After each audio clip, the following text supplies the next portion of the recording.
UFC 311 was amazing. The main event went kind of how we thought it was going to go. The co-main event was an insane fight. So was Jiri versus Hill. The whole main card was actually really good, but I'd probably give the whole card an 8 out of 10. Very good pay-per-view card. The only thing is, Islam fighting Renato Moicano instead of Arman Tsarukyan, it wasn't as good of a fight, obviously. The champion versus the number 10 contender, but you do have to give a lot of respect to both fighters for stepping up a short notice to save the card, essentially. Where it was going to be Beneil Dariush or someone else. If Islam pulled out, like John Jones did when he was supposed to fight Chael Sonnen at UFC 151, then the main event would have been Merab versus Umar. On this UFC 311 card, 4 undefeated fighters lost for the first time in their careers. Clayton Carpenter, Rinya Nakamura, Payton Talbott, and Umar Nurmagomedov all lost for the first time. This was the worst card to be an undefeated fighter, and big underdogs winning as well. Like Muin Gafurov, I think Ailin Perez was a decent size underdog. Raoni Barcelos was an insane underdog. Biggest underdog on the entire card. Merab Dvalishvili was a big underdog as well. Crazy, man. But let's start with the main event. Islam Makhachev defeats Renato Moicano by a first round submission with a Darce choke. It's the second time in Moicano's career he was submitted. The first time was Brian Ortega, now Islam Makhachev. And Moicano's a high level grappler, right? He has very good jiu-jitsu. He did decent in the stand-up, right? He landed some jabs, a right straight. Nothing big landed for either fighter. I think like the biggest shot was Islam's left straight. He took the fight to the ground very easily. Half guard position. Renato was able to escape. He was able to push Islam off, which is something most fighters are not able to do. But then he rose into Islam with the left underhook, gave his neck for the guillotine. Islam turned it into a Darce choke and the fight was over. So nothing really much to say about the main event. Islam has his 4th title defense now. He is at least on par with Khabib as the greatest lightweight of all time, but you could also say he is the greatest lightweight ever. Renato Moicano is not the ideal opponent to make yourself the greatest, but he did beat a lot of good fighters, and I see a lot of people saying that Islam beat all featherweights or former featherweights. Well, the best lightweights are former featherweights. Dustin, Conor, Charles, Max Holloway now, Moicano, Dan Hooker, like most of the best lightweights are former featherweights. It just goes to show you that the featherweights were just better than the lightweights were. But who should they fight next? I would say they could give Islam Arman again. They can have him go up to welterweight, him fight Ilia Topuria or something like that. I think it's going to be up to Islam, especially because he did the UFC a big favor with staying on the card, saving the main event, and he has the most title defenses in lightweight history. So if he wants to move up, they'll probably let him move up. And as for Renato Moicano, I would like the Dariush fight again because the Dariush fight was actually very good. So I hope they do that fight again. But they did promise Beneil Dariush a big fight. That's what they said. They said Beneil Dariush is going to have a big fight for his next one. Then we go to the co-main event. Merab Dvalishvili defends his title and defeats Umar Nurmagomedov, an upset win. Umar was a big favorite going into the fight, and he was the better fighter for the first 2 rounds, but if you don't have the cardio to keep up the pace of the Merab will eventually become more technical than his opponent. He has good wrestling. He was able to stuff a lot of takedowns, but gassed out Umar throughout those 5 rounds, man. Crazy pace, crazy cardio this guy has. And for Umar as well, man. So Merab threw a total of 293 strikes. Umar threw 246. Merab landed 142. Umar landed 113. Their significant strikes were very close. 111 for Merab, 104 for Umar. It's only a difference of 7. Merab shot 30 takedowns, got 7 of them. Umar shot 15 takedowns and got 2 of them. This was such a crazy pace of a fight. So many strikes thrown, so many takedowns from both fighters. A complete MMA fight from beginning to end. It was competitive, but Merab dragged Umar into those deep waters that only he's able to swim in and beat him. It's crazy, man. It's crazy. I thought what the first 2 rounds were was going to be the whole fight. I thought Umar was going to win the fight exactly what he was doing in the first 2 rounds. I did not think he would gas out the way he did. And if Merab can gas out someone like Umar, who can't he gas out? Who doesn't get tired fighting him? And Umar said after the fight that his left hand was broken from the first round. Now, it's possible, and it's a fight at the end of the day, but it shouldn't be used as an excuse, right? Because there were times in the fight that Merab landed his right hand at the top of Umar's forehead, where it's very dense. You could break your hand if you hit that, and he didn't. And then Umar was saying that maybe he won the fight, but he did say he has to rewatch the fight. Man, Merab is really becoming one of the greatest bantamweights of all time. So great win for Merab Dvalishvili. His cardio is absolutely insane. I don't know if there's a fighter who can beat him throughout 5 rounds. The only way to beat Merab is if you knock him out or submit him. That's it. If you can't finish him, he is going to win the fight because Umar is one of the most technical fighters in the whole weight class. He's a well-rounded fighter, very good at everything. He's fast, he's strong, he has good cardio, and he couldn't beat Merab. If Umar can't beat Merab, I don't think anybody else does. Unless, again, he fights O'Malley and O'Malley lands some right hand and knocks him out or something. Because who else is there? Who else can fight Merab? Peter Yan again? I mean, he should be the #1 contender, but that fight is not going to be that different. I think Yan will perform better than he did last time, but I still think Merab is going to spam takedowns and beat him. I don't think O'Malley beats him. I don't think Corey Sandhagen does. Davis and Figueiredo. When you look at the rankings, there's not a single fighter there that seems that would beat Merab. The guy with the best chance was Umar. I guess you do the Peter Yan rematch. And as for Umar, you could do him versus O'Malley because Umar's not going to fight during Ramadan. O'Malley said he'll be back in the summer. That'd be a perfect fight. What about Jiri Prochazka and Jamahal Hill going to war? Respect to both fighters. I know Jamahal Hill gets a lot of flack, but man, you have to respect the guy. He came in there and threw hands with Jiri Prochazka for almost the entire 3 rounds. He got dropped a few times, throwing shots back at Jiri, landing big body shots. Amazing fight from both fighters. Huge amount of respect to Hill and Jiri, but Jiri was the better fighter. He was improved. He looked better in this fight. He looked fast, head movement, footwork, just movement itself was the difference between the two, which is Hill's biggest weakness of his game. His footwork is the weakest part of his style. And you saw in the first round when he got dropped, he walked into the left hook of Jiri, got dropped from that, and even overextending with his own punches, getting countered by Jiri on the back foot. Jiri's pull counters were very similar to what Alex Pereira was able to do to Khalil Roundtree. Moving the head back, landing the shots through the openings, hurting the opponent with those kind of punches, and he did pick up his hands slightly more, but still very low hands, using more head movement, and that's why the body shots were landing, because when you're moving your head rapidly all over the place, your body is still open to get hit. And that's why Jamahal Hill's coaches were telling him, land to the body, and he started to land to the body in the second round. But overextended with his punches, trying to hit the head again in the third, and that's what had him lose the fight. It's kind of like when you fight Dominic Cruz, right? Because Jiri's head movement was very similar to what Cruz used to do in his prime. You do not want to target the head. Attack the legs, attack the body, and then eventually the headshot will be there. But Hill landed a few body shots, didn't invest too much into it, threw the punch to the head way too soon, and got dropped for it. Jiri Prochazka is so athletic, he's so fast. He does remind me kind of like a light heavyweight version of Tony Ferguson. When I watch Jiri fight, it's like the same kind of fighter. And winning for the woman who has cancer, Jiri is such a good guy, man. I want him to win every fight moving forward. How can you not cheer for Jiri Prochazka in his fights, man? But on a side note, although these two guys went to war and they landed some big shots on each other, it really shows you how much harder Alex Pereira hits than everybody else. It's actually crazy because Jiri and Hill hit hard. Alex just strikes at a different level. It doesn't make any sense. He landed one left hook on Jamahal Hill and knocked him out. He landed one left hook on Jiri in the rematch and dropped him, and then head kicked him in the next round, finishing him from that. It's like, it's wild. It's absolutely crazy. Like, for an example, the first left hook that Jiri dropped Hill with, if that was Alex that landed that punch, that fight would have been over. He's just better than all these other strikers, and he hits harder than them too. And I'm glad Jiri is staying in the light heavyweight division because losing to Alex is not like some big loss, right? It's not like some embarrassing loss for him. He has to just move weight classes. He's still one of the best fighters in that weight class. We'll see what Magomed Ankalaev can do, but maybe Jiri is the second best. He says he wants the trilogy with Alex Pereira, and maybe they will have the trilogy later if Jiri gets like one more big win or something like that. If he fights the winner of Jan Blachowicz and Carlos Ulberg, then he should get the trilogy with Alex,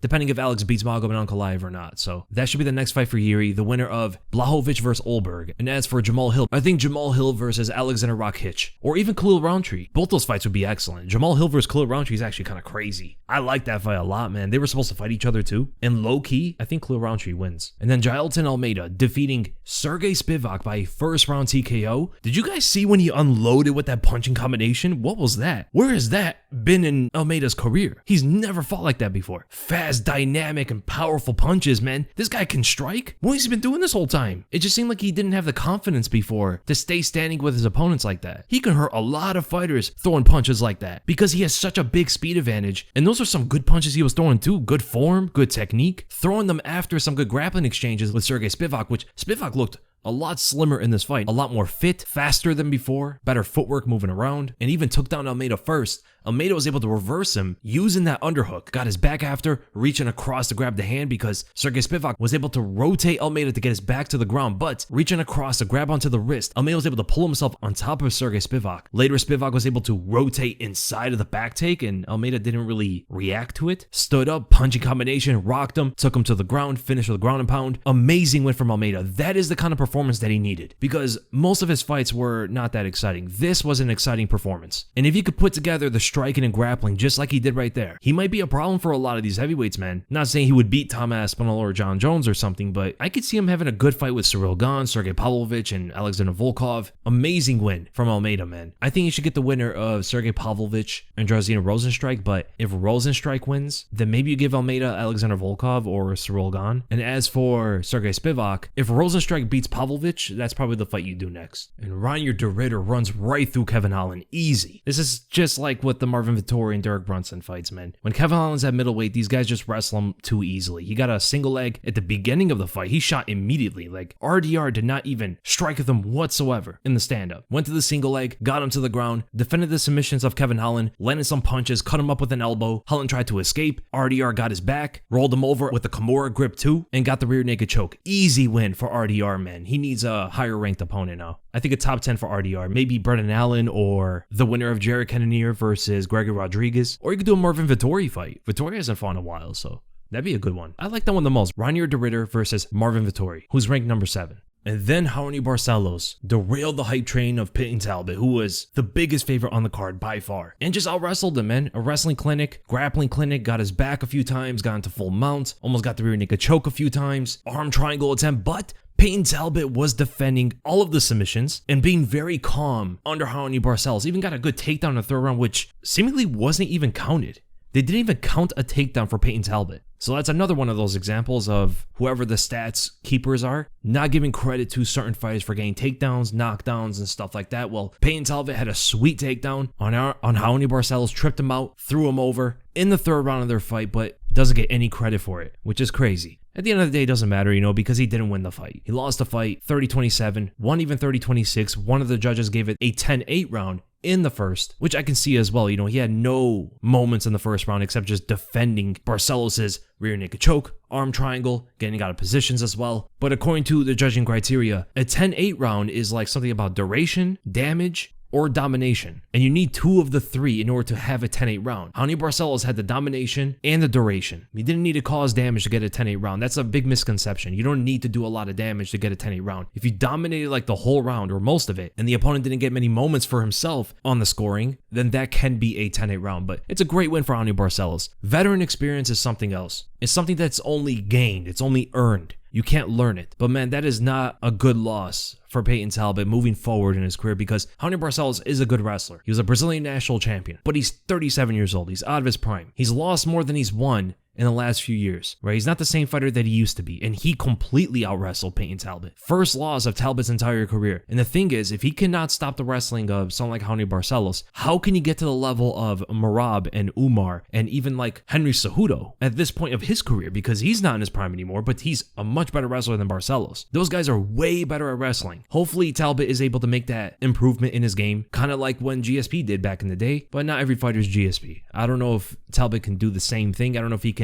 evolve at the same level, because his striking is decent. He's extremely athletic. A lot of the grappling defense or takedown defense was off of him being an athlete. His offense is more technical than his defense is. He's a tough fighter. He has a very good chin, ate all the punches, even smiling back. There was that one takedown too, where Barcelos took him to the ground and Payton Talbott was smiling after. He was smiling after taking some punches to the face. The guy's tough, man, and he loves to be in the fight. But I don't think Talbott could have done anything when the fight was playing out to win the fight. The wrestling was just way too wide in skill. The crowd was going crazy though. Whenever Talbott had some kind of success, everybody was going insane, man. I can't lie. I was jumping on my seat like telling Talbott, don't move to the fence, don't circle, defend the takedown, land shots. Like, I was getting behind him a lot. It was like the American spirit, just like wanting this guy to win. And also a fighter who's very talented. You want to see these kind of fighters get better and meet that potential in the future, because sometimes it doesn't even happen. There's some fighters who are so talented, but they never reach that maximum potential. And Talbott's landing some good shots too. He landed some good right hands, timed the knee. It was hard to tell if he landed with the knee or the thigh. Landed some good jabs and all that stuff, man. Great fight to watch. It was very entertaining, but an amazing win for Raoni Barcelos, man. Great refereeing by Herb Dean when Barcelos grabbed onto the cage when he was going for the omoplata. He took the reversal away and allowed Talbot to pick which position he wanted. Do you want to stay standing or you want to go to the ground? Talbot actually picked the ground, which was Interesting. But eventually they got right back up to their feet after that. And then what about Azamat Bekoev and the referee jumping Zachary Reese, who also pushed Reese's head into the ground? Did you guys see that? So Bekoev was destroying Reese with ground and pound. The guard just doesn't work the same anymore. Fighters are too good at defending against submissions and all that stuff from the guard. Well, Bekoev started landing big ground and pound shots. He'd even hurt him in the stand-up first. Came all from ground and pound. 3 shots landed to the back of the head. Referee didn't care, man. He wanted to see Zachary Reese get slaughtered. And not only see Zachary gets slaughtered, but also wanted to participate. He wanted to get one in there too. So he went to stop the fight, but while stopping the fight, he pushed Reese's head into the ground while Reese was falling backwards. And he was unconscious too. That was brutal because Reese was literally flat out KO'd. And John Anik had to mention that Reese's legs were all wide open. Why do you have to say that? Bro, Reese was fighting 2 guys. Of course he was going to lose. So it was an easy win for Azamat Bekoev. Of course, back of the head shots. But in MMA these days, man, back of the head shots are okay. Eye pokes are okay. Grabbing the cage, except Herb Dean in that Payton Talbott and Raoni Barcelos fight. I guess good win for Azamat Bekoev. And what about Bogdan Guskov submitting Billy Elekana? Now, this was a very interesting fight because Elekana gave up. He did take some big body shots though, right? So he was like kneeling down, sitting in that position for what seemed like for 45 seconds or something. And Bogdan Guskov just landing shots, Billy Elekana not trying to get back up to his feet, which means that the body shots may have took the wind out of him. And then he kind of just gave up the choke and Bogdan Guskov won with the guillotine. But Elekana was doing good, man, especially as a short notice fighter. He was landing shots from range, the jab, the left straight. He was on top of Guskov in the first round, got that single leg and ran Guskov to the ground. Instant back take, very fast fighter, but he was like 5 pounds lighter than Guskov. But then Guskov was able to reverse him,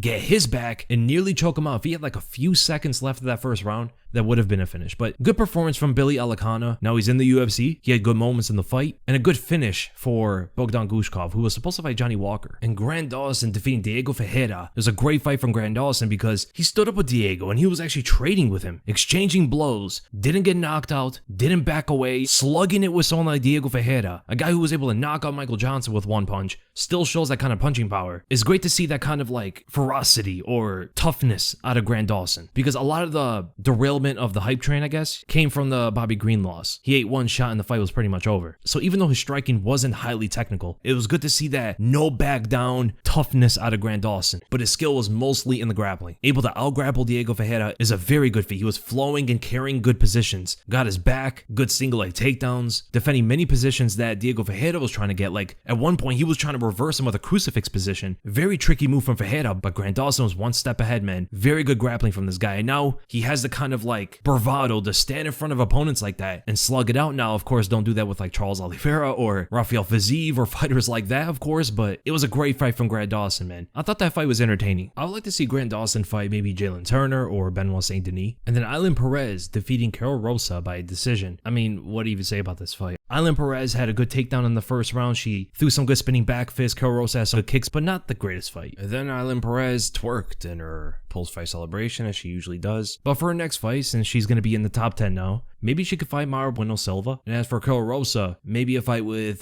Chelsea Chandler or Jacqueline Calvacanti. And then what about Muin Gafurov defeating Reinier Nakamura? Another hype train derail. Big upset as Gafurov wins a decision comfortably. Just a far better striker. And did Reinier Nakamura forget about his wrestling? This guy's a high-level wrestler. And he shot one takedown in the fight, throwing overhands, swinging for the bleachers, missing so many power punches. He got dropped after switching stances, tried to parry the overhand and got hit to the face for it. Gafurov had better timing, he had better kicks, throwing out the round kick and then retracting it, chambering for a side kick, knocking Nakamura off balance, landing a flush knee to the face and all of that. I mean, Nakamura had a decent chin, but man, where was the wrestling? Besides that one takedown, which was not even timed the best, he did get in a scramble with Muin Gafurov and got the better of him on the ground. Out-scrambled him, went for the guillotine. It's like, man, even after that scramble, you would think he would shoot takedowns, and he didn't. Where was the wrestling that we saw when he fought Carlos Vera and Fernie Garcia? Like, at least with Payton Talbott did the best he could with the skills that he had. Nakamura came out there to kickbox with Muin Gafurov. Bro, that's like if Tatiana Suarez starts kickboxing with Zhang Weili instead of using her wrestling. It would make absolutely no sense. But a good win for Muin Gafurov. You could tell he was very confident when Nakamura wasn't wrestling with him. He was like, you're going to throw overhands like that? Oh, this fight's easy. And you saw at the end of the third round, he was taunting him at the end. He knew the fight was over. There was a big striking difference between them two. Then we're going to Bernardo Sopai defeating Ricky Turcios by decision. Just the better fighter, man. landing big punches, big body kicks, hurt him in the third round with a body kick. A flurry of punches almost got him out of there. But Solpai was swinging for the fences a few times, missing a lot of haymakers, but was able to defeat Turcios' gumpy style. He's very scrappy, will throw any strike at you depending on the position, but like Turcios just isn't super technical. Good win by Bernardo Solpai. And Tagir Lombakov just being too big and too strong for Clayton Carpenter. I mean, this guy is enormous for the flyweight division. Literally picking up Carpenter and putting him on the ground, being too long with his punches, Carpenter missing so many of his strikes, and Lombakov just able to counter him with the lead hand. How are these guys in the same weight class? And by the way, it says that Tagir is only 1 inch taller than Carpenter. 1 inch taller. Bro's like 3 or 4 inches taller than Carpenter. He has to be like at least 5'10". He has like the same build as Sean O'Malley, and he's a weight class below. It's wild, man. But that's the end of the card, guys. How would you guys rank the card, and what were your favorite fights, favorite finishes? And I'll see you guys in the next video.